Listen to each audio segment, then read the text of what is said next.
What we are looking at is a classic textbook. It'll be talked about for many years. Tornado outbreak, major tornado outbreak. A tornado emergency is now in effect in Birmingham, Alabama, and we want you to take cover immediately, especially on the north side. Strong to violent tornadoes, unfortunately, and the situation is still unfolding at this particular hour.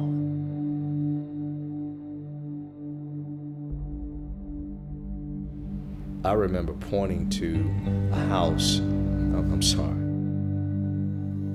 pointing to a place where a house used to be, and about 2 feet high was the remainder of some rubble of a foundation.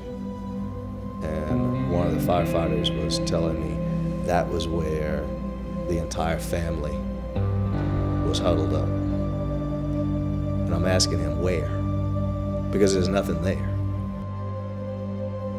So I called my mom and I told her where we were, in case we didn't make it through. Because that had happened to some coworkers, family members, and they were killed in their basement. But they did exactly what they were supposed to do. Unless you were there was no way to really describe it.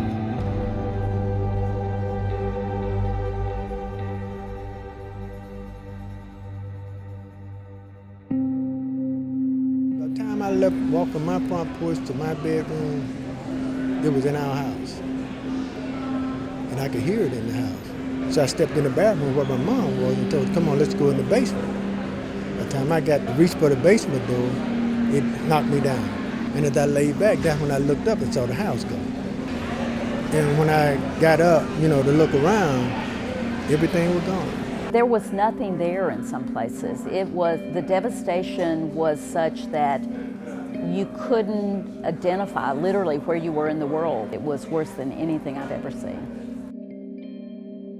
In the initial phase of the devastation, we had many people who were feeling despair. Many who talked in terms of not coming back, not remaining in the community. They lost everything, and in that despair, they had a sense of, well, I don't want to be a part of this anymore. The vacant lots and people leaving is disheartening. Heartbreaking. All you can think is just, how can we help these people? Because they lost everything. Because anytime something is broken, everybody has an opinion of how to fix it. But the one thing you can agree on in the midst of agreeing to disagree is that it must be fixed. And out of that came a sense of determination that we were going to come through this. We were going to make sure that people would receive as much help as we could possibly provide. And it gave me a firm conviction that we could do better. The mayor's priority was first, help the people, clean up the area, and come up with a plan to recovery of that community, to bring it back better and stronger than before. He was aware that I was part of the UDAT in East Nashville. Through those conversations, they talked about UDAT.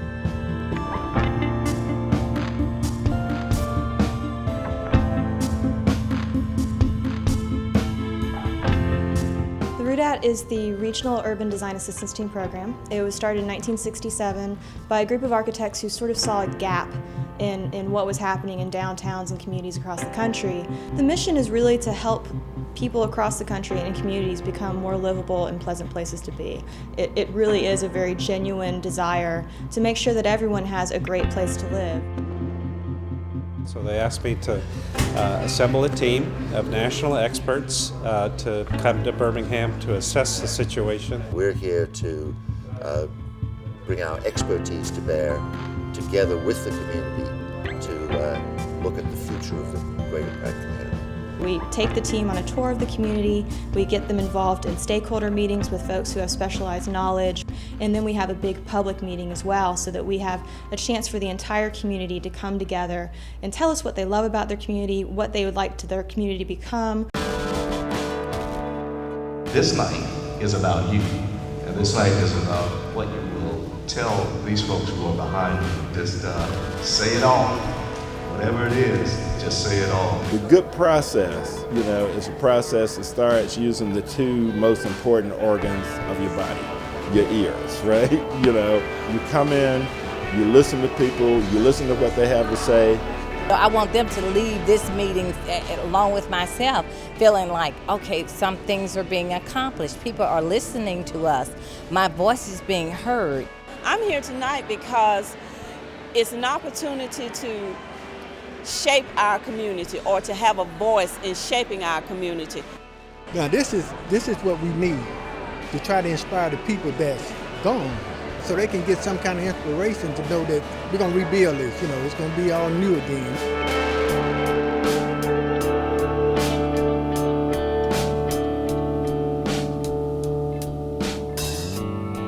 The next reaction that one tends to have is, it's going to take a hell of an effort to put this thing back.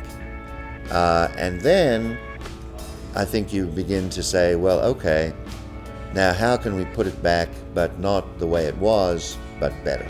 The UDAT process itself is extremely rigorous. We basically lock team members in a small room for days upon days and force them to work for all hours. It's called a design charrette.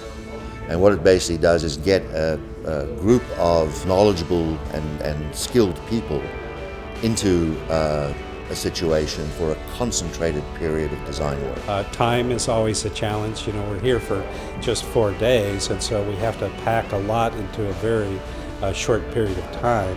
But I think one of the things that's valuable about the constrained time frame is it forces you to not get caught up in details. We've got a lot of work to do. We need to make sure that the drawings that we're doing express the ideas. We could draw for weeks and not get all the ideas we have. So I was assigned to take a look at issues of the landscape and of ecology.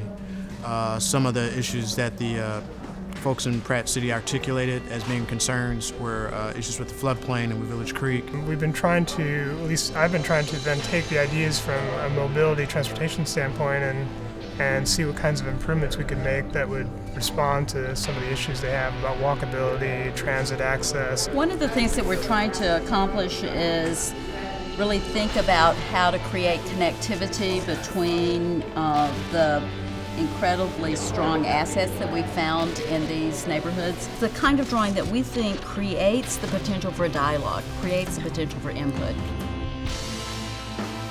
So we have the final presentation on Monday, tomorrow evening, which is coming up quick. Well, in less than 24 hours, we'll be presenting the community's ideas. We recognize that we need to tune the presentation and answer a couple of key questions. And as usual, we need to distill our presentation into the key messages. Well, I feel stressed out, but they say that we're ahead of schedule. So when they say that, it makes me take a deep breath.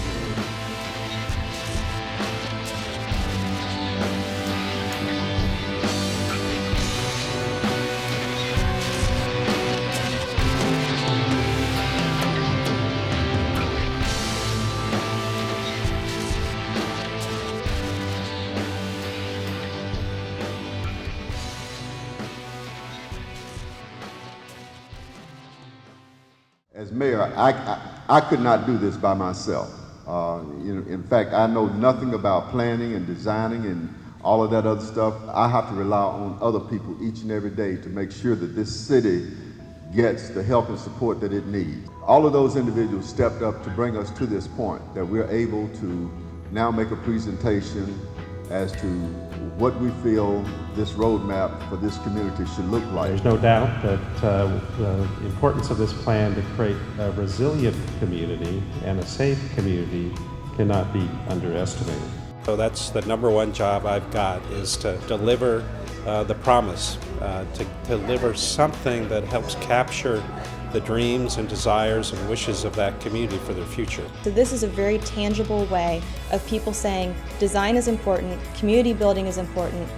It's so important that I'm willing to make a very large sacrifice to make sure that it happens. And that's what they do. The UDAT team was amazing, awesome, and it impressed me that they could do this in such a short time. It was a great feeling to know how hard we worked and that it really paid off. Well, I'm hoping that in 10 years I'll come back here and I'll see a community that's thriving, that is not losing population but gaining population, and that it's sustainable, that it's healthy, that it's beautiful.